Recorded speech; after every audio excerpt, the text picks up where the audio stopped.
Testamento, que é Jesus, né? Pedro e João.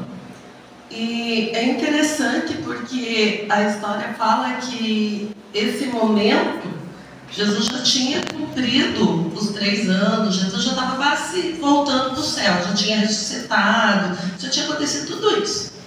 E nesse momento a conversa de Jesus com Pedro era com Pedro que já tinha caminhado com Jesus 3 anos.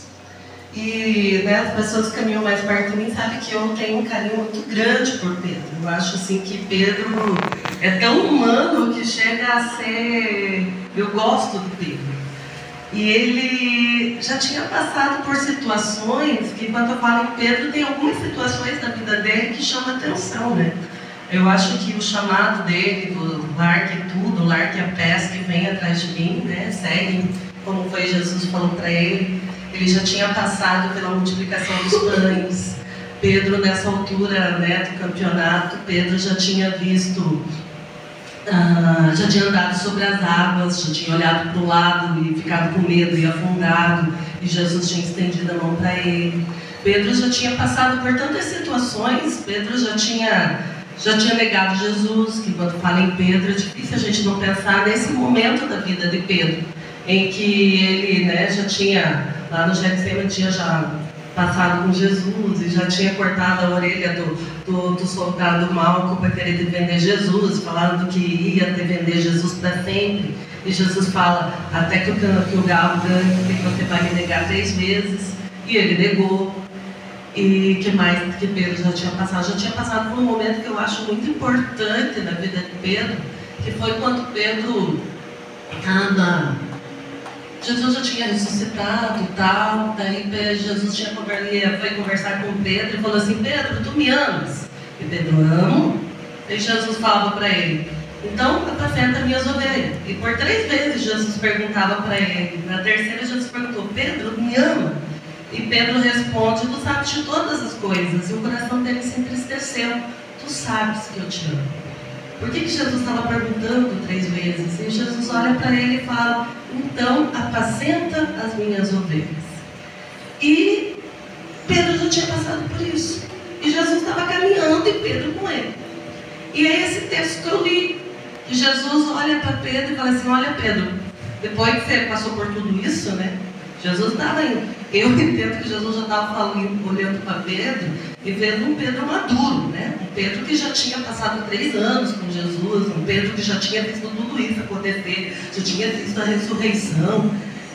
E olha para Pedro e diz, olha Pedro, você vai para onde você não quer, você vai ser preso, você vai ser morto, você vai ser um mártir, você vai sofrer por amor, você vai sofrer pelo amor a Cristo. Você vai sofrer pelo amor à igreja, você vai ser um mártir, você vai morrer por isso. E Pedro, quando a gente pensa assim, né, o que Pedro vai falar para Jesus? O que a gente fala quando Jesus vem com uma revelação dessas, né? Às vezes a gente quer uma revelação que a gente vai ser próspero, que a gente vai estar, né? Que tudo vai dar certo, e vem Jesus e fala, você vai morrer.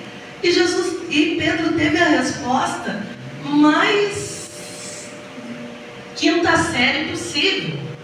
Pedro teve a resposta para Jesus mais estranha possível. Ele olha para trás e vê João, e ao invés de falar algo para Jesus assim, né, de maturidade, ele pergunta, tá, eu vou morrer, e ele?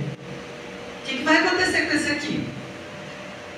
Por que eu falo sexta série? Porque eu dou aula, né, eu sou professora, e é muito interessante, porque às vezes eu estou com meus 30, aluninho lá, 35, daí um deles está me incomodando, eu falo, vai sentar, para de falar. Eles olham para mim e falam assim, mas fulano também está em pé. Foi isso que Pedro falou, tá, eu vou morrer, mas e ele? Foi uma resposta tão imatura para alguém que deveria estar num grau de maturidade maior. Eu não sei se é bobeira minha, mas eu achei uma resposta tão boba, que mostrava, ao mesmo tempo que mostrava tanto dentro dele. O que faz um ser humano escutar de Cristo ou ressuscitado, que já tinha ressuscitado, que vai morrer por amor e tal, e fica pensando e olhando em volta e vendo a pessoa do lado, e se incomodando com a pessoa do lado? Ele podia perguntar tanta coisa para Jesus, Mas a pergunta dele era, o que eu tenho que sofrer? E o meu coleguinha vai sofrer também ou é só para mim isso? É essa a pergunta dele. E o meu coleguinha? E o outro que está seguindo, porque ele estava... Jesus falou, segue. Para João não, João estava seguindo sem Jesus mandar. Daí ele olhou assim, tá, você está me chamando, eu vou sofrer. E o que vai acontecer com o coleguinha?